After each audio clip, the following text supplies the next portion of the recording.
ይቅር ማለት መተው ማለት ነው። የተደረገብንን መቀበል አይደለም። በዛ ጉዳት በዛ ሁኔታ እንቀጥል ማለት አይደለም። ይቅር ማለት ሲምፕሊ መተው ማለት ነው። ግን ምን አይነት መተው ነው? እንዴት እንተው የሚለውን ነገር በዚህ ኦዲዮ በደንብ አድርጌ ለማብራራት እሞክራለሁ። እርግጠኛ ነኝ በህይወታችን ይቅር ማለት የምንፈልጋቸው ሰዎች ይኖራሉ። ነገር ግን በተለያየ አግባብና በተለያየ ሁኔታ ይቅር ልንላቸው ያልቻልናቸው ሰዎች ይኖራሉ ብዬ አስባለሁኝ። እንግዲህ ክረምት መጥቷልና ክረምት ሲመጣ ደግሞ ለአዲሱ ዓመት እቅድ እናወጣለን፣ ብዙ እንዘጋጃለን። ዝግጅታችን ያው ለመለወጥ ለማደግ ፋይናንሻሊም ሊሆን ይችላል፣ በትምህርትም ሊሆን ይችላል። በተለያየ አግባብ ነገሮችን ለማስተካከል፣ ህይወታችንን ለማቃናት፣ ጤንነታችንን ለመጠበቅ ብዙ እቅድ እናወጣለን አይደለ? እግዚአብሔር በፈቀደልን መጠን። ነገር ግን ደግሞ የስነ ልቦና ጤናችንንም ዞር ብለን ማየት መመልከት፣ የስነ ልቦና ሸክሞቻችንን ማየት አንዱ ተገቢው ነገር ነው ብዬም አስባለሁኝ። ምክንያቱም ፊዚካል ህመም የተለያየ ትሪትመንት አድርገንለት እናቃልለዋለን። ሐኪም ጋር ሂደን ቀለልም ካለ ቤት ውስጥም ትሪት አድርገን ሰውም ማማክረን እናቃልለዋለን። ነገር ግን የስነ ልቦና ህመም ብዙ ጊዜ ተሸክመ ነው የምንኖረው፣ ወይ ለሰው ማንነግረው ሁል ጊዜ አብሮን የሚንቀሳቀስ ሸክም የሆነብን ነገር ሊኖር ይችላል። ይሄም ደግሞ አንዱ በተለያየ አጋጣሚ በተለያየ ሁኔታ በህይወታችን የጎዱን ሰዎች ሊኖሩ ይችላሉ፣ የበደሉን ሰዎች ሊኖሩ ይችላሉ። ፍትህ ጎድሎብን ሊሆን ይችላል። በአንድ ወር በሌላ መንገድ ጉዳት ደርሶብን ሊሆን ይችላል። መጥፎ ነገር ደርሶብን ሊሆን ይችላል። ስለዚህ ይሄን ሸክማችንን እንዴት አድርገን እናራግፈው? እንዴት አድርገን እንደገና ራሳችንን ማደስ እንቻል?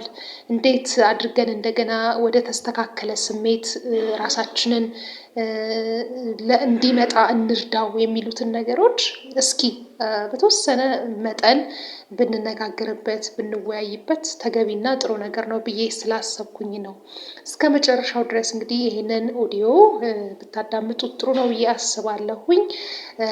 ገነት እባላለሁኝ። በሙያዬ ሶሻል ሳይኮሎጂስት ነኝ። አብራችሁኝ ቆዩ። እንግዲህ ከዚህ ኦዲዮ የተሻለ ነገር የተሻለ ግንዛቤ ሁላችንም ይኖረናል ብዬ አስባለሁኝ። መልካም ጊዜ ይሆንላችሁ።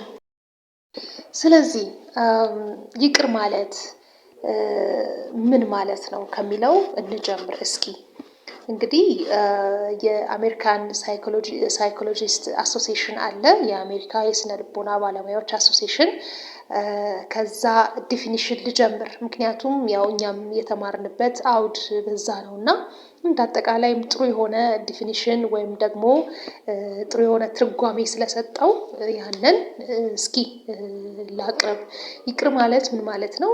በፈቃደኝነት ላይ የተመሰረተ መተው ማለት ነው። መጥፎ ላደረገን፣ ለጎዳን፣ ለበደለን፣ ፍትህ ላጎደለብን፣ በአንድ ወር በሌላ መንገድ ጉዳት ላደረሰብን ሰው ይቅርታ ማድረግ ማለት ነው። ይቅር ማለት ነው ነገሩን መተው ማለት ነው።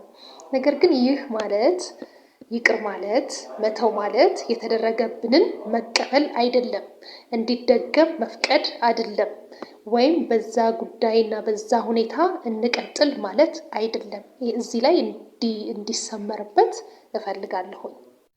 ይልቁን ለጎዳን ለበደለን ሰው ያለንን የቁጣ ስሜት፣ የንዴት ስሜት፣ የአመለካከት የጸባይ ሁኔታ ሪአክሽን ወይም ግብረ መልስ በፈቃደኝነት ላይ ተመስርተን መለወጥ ማለት ነው።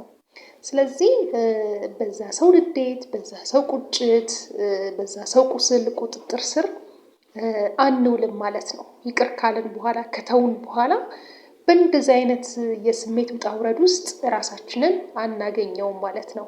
ለራሳችን ጤና እንሰጣለን ማለት ነው። በሌላ አነጋገር ብዙ የይቅርታ ጥቅሞች ተዘርዝረው ተነግረዋል።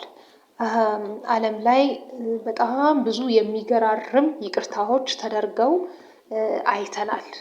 በጣም ይሄማ እንዴት ይቅር ይባላል? ይሄማ እንዴት ይቅርታ ሊደረግለት ይችላል? የምንላቸው ነገሮች ሰዎች ጥንካሬው ኖሯቸው፣ ጽናቱ ኖሯቸው፣ ብርታቱ ኖሯቸው እንደዛ ያደረገባቸውን ሰው፣ መጥፎ ያደረገባቸውን ሰው፣ የጎዳቸውን፣ የበደላቸውን፣ ፍትህ ያጓደለባቸውን ሰው ይቅር ሲሉት ተመልክተናል። ብዙ ምሳሌዎች አሉ ዓለም ላይ እንደ ሰው ስንነጋገር ማለት ነው። ስለዚህ ይሄንን ይቅርታን ስንመለከት ምን አይነት ጥቅሞች አሉት የሚሉትን ነገሮች በመጀመሪያ እንደው ብናየው በጣም ደስ ይለኛል። ከዛ በኋላ ግን እንዴት አድርገን ይቅር ማለት እንችላለን የሚሉትን ነገሮች ደግሞ በጥቂቱ እስኪ ቢያንደረድረን ወደዛ መስመር ቢያስገባን የምላቸውን ነገሮች ለማቅረብ እወዳለሁኝ ማለት ነው። የመጀመሪያው ነገር እንግዲህ ይቅር ማለት ነፃነት ይሰጠናል። ካለፈው ዘመን በደል ጋራ ተሳስረን እንደሆነ ዛሬ እንድንኖር ግላዊና መንፈሳዊ እድገትን ያመጣልናል። ይቅር ማለት እንግዲህ መብሰል ነው፣ ትህትና ነው፣ ትዕግስት ነው አይደለ? እነዚህን ነገሮች ይጠይቃል። ይህ ደግሞ የስሜት ብስለት ደግሞ ምን ያደርጋል? በህይወታችን ይሄ ነው የማይባል የደስታና የእርካታ ስሜት ይሰጠናል ማለት ነው። ይሄ በጣም ትልቅ የሆነ የጤና አስተዋጽኦ አለው። እኔ እንግዲህ የምሽከረከረው በስነ ልቦና ጤና ዙሪያ ነው እንደ አንድ ባለሙያ እና በጣም ትልቅ የሆነ እረፍትን፣ ሰላምን ይሰጣል ማለት ነው። ሌላው ለራስ ያለንን ክብር ይጨምርልናል። የተደረገብን ነገር ዲፋይን እንዳያደርገን፣ በዛ አይደለም እኛ የምንገለጸው፣ እዛው አልቀረንም፣ የተሻልን ሰዎች እንደውም ሆነናል። እዚህ ያለንበት ደረጃ ላይ ደርሰናል። ከተበዳይ ስሜት፣ ከተበዳይነት መንፈስ፣ ከተበዳይነት አይነት የስሜት ውጣ ውረድ ወጥተናል እና እንዲህ አይነቱን አስተሳሰብ እንድንይዝ ያደርገናል። ከተበዳይነት ከተበዳይ ሰው ከመሆን አስተሳሰብ ያወጣናል። ስለዚህ ለዚህም ይጠቅመናል ማለት ነው። ሌላኛው እንግዲህ በዋነኝነት ዋና ዋና ከሚባሉት ለአእምሮ ጤና ከሚሰጡ ነገሮች አንዱ እንቅልፍ ነው። የተሻለ እንቅልፍ እንድንተኛ ያደርገናል። የተሻለ እንቅልፍ መተኛት ማለት ምን ማለት ነው? ቶሎ ቶሎ ከመነሳት፣ ከመቃዠት፣ ጥርጥር ያለ እንቅልፍ ከመተኛት ወይም ደግሞ ኢንሶምኒያ ከምንለው እንቅልፍ ከማጣት፣ ለረዥም ጊዜ ለረዥም ሌሊቶች ያለመተኛት ችግር አላቆ የእረፍት እንቅልፍ እንድንተኛ ያደርገናል። ምክንያቱም ሸክማችን ወርዷል። ሸክማችን ከወረደ ደግሞ ምንም የሚያሳስበን ነገር የምናወጣ፣ የምናወርደው፣ የምናነሳ፣ የምንጥለው ነገር ስለማይኖር ምን ያደርገናል? ዲፕ ስሊፕ የሚባለውን ጠለቅ ያለውን የእንቅልፍ ሁኔታ እንድናይ ያደርገናል እና ያ ደግሞ የተሻለ የአእምሮ መንቃት ኖሮን እንድንነሳ ያደርገናል እና የእረፍት እንቅልፍ እንዲወስደን ስለሚያደርግ በጣም ትልቅ አስተዋጽኦ ያደርግልናል። ሌላኛው የኖረ ህመም ያቀላል። ፊዚካል ፔን ሊሆን ይችላል። እንግዲህ የስነ ልቦና ህመም የሚገርማችሁ ነገር አካላዊ የሆነ መገለጫዎችን ወይም ሲምፕተምስ ሐኪሞች ይሉታል ይዞ ሊመጣ ይችላል። በስነ ልቦና በጣም ስንጨናነቅ የሚታዩ ምልክቶች ይኖራሉ አካላችን ላይ። የጡንቻ መወጣጠር ሊኖር ይችላል። እነዚህ ነገሮች ሲሻሻሉ፣ ሲስተካከሉ ይቅር በማለታችን ምክንያት እነዚህ የሚታዩ አካላዊ ህመሞች ይቀንሳሉ ማለት ነው። ድካምን፣ ህመምን ይቀንስልናል።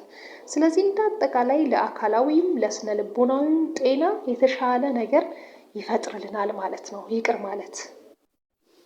እስካሁን እንግዲህ ሳይንሱ ምን ይላል የሚለውን ነገር ሳይንሱ ያረጋገጠውን በጥናት ላይ በሪሰርች ላይ የተመሰረቱትን ነገሮች ነው እንግዲህ ሳቀርብላችሁ የቆየሁት ማለት ነው። የሰው ልጅ እንደ ሰው ያጠናቸውን ነገሮች እንግዲህ ስለ ይቅርታ ጉዳይ ስንነጋገር በየሃይማኖታችን ያሉት ማድረግ መከወን የሚገቡን የታዘዝናቸው ነገሮችም ትልቁን የሆነ አስተዋጽኦ ያደርጋሉ። ስለዚህ የምንከተለውን ሃይማኖት እንደየሃይማኖታችን የሚያዛቸውን ትዕዛዞች፣ ስለ ይቅርታ የሚናገራቸውን መልካም የሆኑ ትላልቅ ምሰሶ የሆኑ ነገሮችንም መመልከት፣ ማየት ወደዚህ ይቅር ወደ ማለት ሊያመጣን ይችላል ብዬ አምናለሁኝ እና ስለዚህ እናንተም እስኪ ይቅር ልትሏቸው የምታስቧቸውን ሰዎች በዚህ አሁን በተነጋገርነው መነጽር ውስጥ ተመልከቷቸው እና ይቅር ለማለት ጥረት አድርጉ ብዬ እላለሁኝ።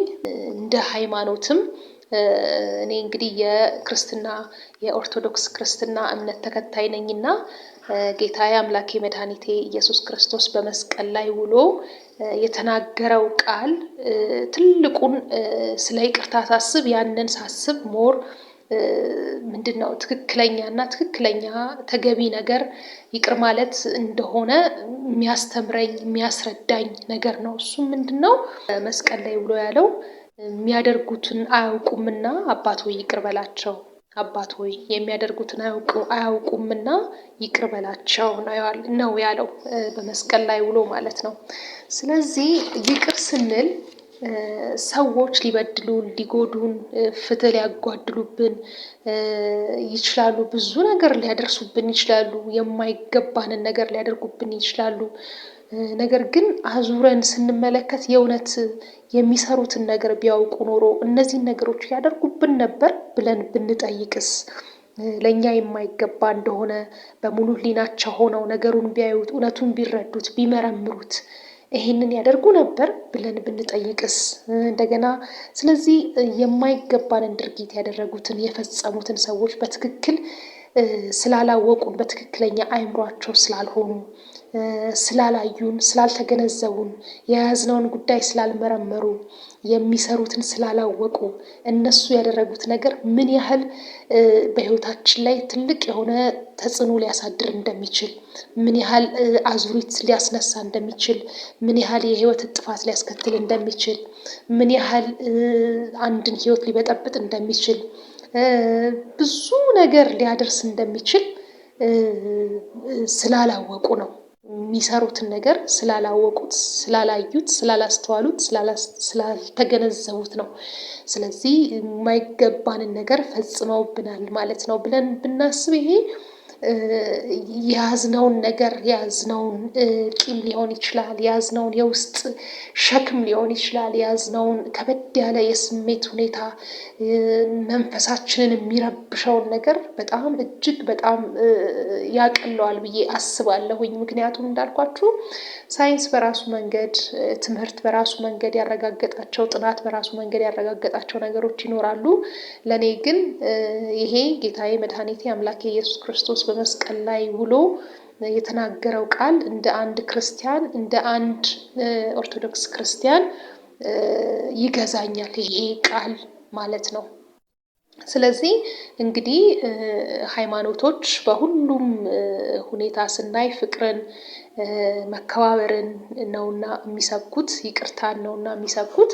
ሁሉም በየሃይማኖቱ ደግሞ ያሉትን ነገሮች ቢመለከት የበለጠ ይረዳዋል፣ የበለጠ ወደ ይቅርታ ያመጣዋል ብዬ አስባለሁኝና በየሃይማኖታችን ያሉንን ትላልቅ አንኳር አንኳር የሚባሉ መሰረት ምሰሶ የሆኑ ነገሮችን ብንመለከት መልካም ነው ብዬ አስባለሁኝ።